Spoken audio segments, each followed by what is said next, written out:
Police ने लूट और झपट्टा मार अंतर्राज्यीय गिरोह के 14 अपराधियों को गिरफ्तार कर जेल की सलाखों के पीछे भेज दिया। दबोचे गए 14 अपराधी उड़ीसा गैंग से जुड़े हुए हैं। इसमें 10 उड़ीसा और 4 स्थानीय अपराधी हैं। ये सभी सूबे के कई जिलों में लूट और झपट्टा मार घटना को अंजाम देता था। एसपी आमिर जावेद ने घटना का खुलासा किया। उन्होंने कहा कि शहरी क्षेत्र में लगातार लूट, छिनतई, डिक्की तोड़, रुपये उड़ाने, दुकानों में चोरी जैसी घटना पर विराम लगाने के लिए सदर एसडीपीओ पुष्कर कुमार के नेतृत्व में एक विशेष पुलिस टीम का गठन किया गया था, जिसमें कई थाने की पुलिस के साथ साथ टेक्निकल सेल के अधिकारी भी इसमें शामिल थे।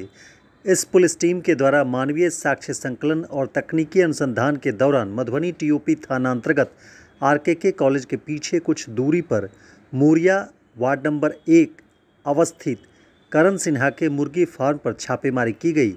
छापेमारी के दौरान 14 अपराध कर्मियों को पुलिस ने गिरफ्तार किया। पुलिसिया पूछताछ के क्रम में अपराधियों ने जिले भर के दर्जनों कांडों में अपनी संलिप्तता को स्वीकार किया।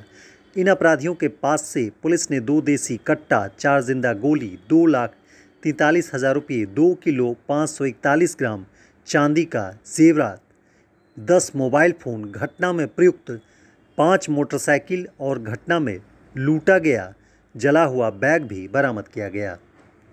इसके अलावा पहनने वाले कपड़े, टी शेप के लोहे का रड जो डिक्की तोड़ने में काम आता था, उसे भी जब्त किया। पूर्णिया पुलिस अधीक्षक आमिर जावेद ने बताया कि पिछले जनवरी महीने से घटना को अंजाम दिया जा रहा था। उड़ीसा से 50 की संख्या में आए बदमाश बिहार के अलग अलग ज़िले में आकर लूट और झपट्टा मार घटना कर रहा था।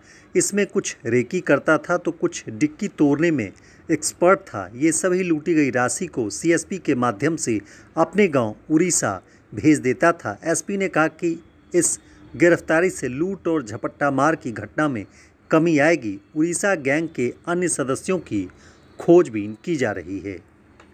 पिछले 6 महीने से जनवरी से टाउन में लगातार चोरी, छिनतई घटना बढ़ गई थी। तो बीच के पीरियड में कभी घटनाएं कम हो जाती थी, कभी बढ़ जाती थी। हम लोगों का शक कोढ़ा गैंग पे जा रहा था, लेकिन केसेस डिटेक्ट नहीं हो रहे थे। तो हमने एक टीम बनाई हमारे डीआईयू की और हमारे एसडीपीओ साहब के नेतृत्व में, और बारीकी से हमने मैनुअली भी और उसको टेक्निकली भी सर्विलांस लेकर भी देखा। तो ये बात प्रकाश में है कि ये पूरे का पूरा गैंग जो है वो उड़ीसा का है। उड़ीसा का गैंग यहाँ आकर के उसी स्टाइल में काम करता है, झपट्टा मार स्टाइल में, जिस स्टाइल में यहाँ कोढ़ा गैंग काम किया करता था। और ये गैंग बिहार के और कई जिलों में भी सक्रिय है।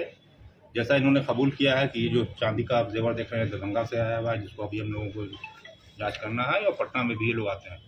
तो ये लोग सीजन में आते हैं, चोरी करते हैं, झपट्टा मार करते हैं, दुकानों में चोरी करते हैं, मोबाइल की चोरी करते हैं। और उसके बाद यहाँ के जो लोकल 2-4 लोग उनसे मिले हुए हैं, उनसे सीएसपी के माध्यम से पैसा अपने गांव में ट्रांसफर कर देते हैं। बेसिकली ये लोग उड़ीसा के 2 जिले गंजाम और जाजपुर, इन 2 डिस्ट्रिक्ट के हैं। इनकी बहुत बड़ी टोली है। अभी हम लोगों ने 14 आदमी इनका पकड़े हैं। इन लोगों को कल हमने जब इंटरोगेट किया तो ऐसा मालूम पड़ा कि 40 से 50 का गैंग है, जो बिहार में सिर्फ इसी काम के लिए आता है। जिस तरह से कोढ़ा स्टाइल में चोरी होती थी पहले, झपट्टा मार गिरोह, उसी स्टाइल में इन लोगों ने भी नया ग्रुप बना करके, उड़ीसा गैंग बना करके उसी स्टाइल में काम करना शुरू किया है। और विगत दिनों पूर्णिया शहर में जितनी भी झपट्टा मार, चाहे चेन स्नैचिंग, चाहे रुपये बैंक से निकालने का जो स्नैचिंग हुआ है, वो सारा इन्होंने कबूल किया है। और अब हम लोग देख रहे हैं कि और कितने केसेस डिटेक्ट हो सकते हैं। किस थाना क्षेत्र से गिरफ्तारी हुई है? ये टाउन में जहाँ भी मरंगा है, केहाट है, मधुबनी है, सभी थाना क्षेत्रों में इनकी एक को तो हम लोग पटना से ला रहे हैं। पटना चला गया था, उसको वहां से ला रहे हैं। बरामद क्या सरगना कौन है सर? सरगना एक जो इसमें मेन आदमी है वो सुरेश है, जो पहली बार यहाँ आया था। उसने रेकी किया। रेकी करने के बाद इसने बताया जाकर के अपने दोस्तों को कि जो है पूर्णिया या बिहार फर्टाइल लैंड है, यहाँ पर इस तरह का काम किया जा सकता है। तो फिर इनकी पूरी की पूरी टोली यहाँ आने लगी और आकर के बिहार के कई जिलों में इस तरह की घटना को अंजाम दिया। रिकवरी क्या सब हुआ? बरामद क्या था?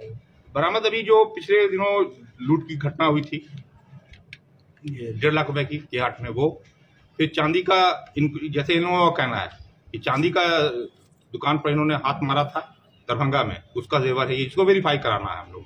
इसके बाद जितना भी इन्होंने कांड किया है, सभी लोकल जो इनके साथी हैं उनके माध्यम से इन्होंने पैसा ट्रांसफर करा दिया है उड़ीसा को, जिसको भी हम लोगों को इन्वेस्टिगेशन में देखना है। चांदी की मात्रा कितनी है? वो अभी जांच करवा लेते हैं। स्थानीय संलिप्तता कितनी? हाँ बिल्कुल स्थानीय संलिप्तता है इसमें। कितने दिन से ये लोग यहाँ रह रहे थे? जैसा इन्होंने बताया कि ये लोग जनवरी से ये काम शुरू कर चुके हैं यहाँ पर, लेकिन अभी इन्वेस्टिगेशन में क्या आएगा ये हम नहीं कह सकते हैं। ये इनका इंटरोगेशन में इन्होंने बताया कि जनवरी से हम लोग यहाँ आए हैं, हो सकता है कि पहले से भी रहे हों। कहाँ रह रहे थे सारे जो? पूर्णिया में सर? पूर्णिया में कई जगह लोग रहते थे। बेसिकली इनका मनगा का जो मुर्गी फार्म है वो उनका अड्डा हुआ करता था, लेकिन चूंकि तादाद लोगों की काफी ज्यादा आ चुकी है, इसलिए जगह भेस बदल बदल कर कई जगह पर रहते थे। जो सारा इन्वेस्टिगेशन में अब सामने आएगा। फिलहाल हमने 14 आदमी को पकड़ के इंट्रोगेट किया है। जब तक पूरी टीम नहीं पकड़ जाती है, इनकी पूरी कहानी पिक्चर अभी नहीं आ सकती है। हथियार भी बरामद हुआ? हाँ, हथियार भी बरामद हुआ है इनसे। क्या? देसी कट्टा है 2, 4 गोली है। वाहन सर? वाहन मोटरसाइकिल है, 5 मोटरसाइकिल है। सर ये और जो छीन के तो स्थानीय जो दुकान में बेचता होगा? बिल्कुल, ये इनका मॉडस ऑपरेंडी ये था कि सामान यहाँ से छीना, इनके जो यहाँ के लोकल सोर्स हैं उनके थ्रू उन्होंने डिस्पोजल कराया ही। अच्छा। और सीएसपी के संचालक से इनकी दोस्ती थी, उसके थ्रू ये पैसा वापस ट्रांसफर करा रहे थे उड़ीसा। यहाँ पर कुछ इनका, चूंकि ये लास्ट जो घटना घटी, इसके बाद से हम लोगों ने और दिमाग लगाना शुरू किया। ये एक्चुअली इस गैंग पर हम लोगों की नजर थी, लेकिन जो लास्ट 2 घटनाएं घटी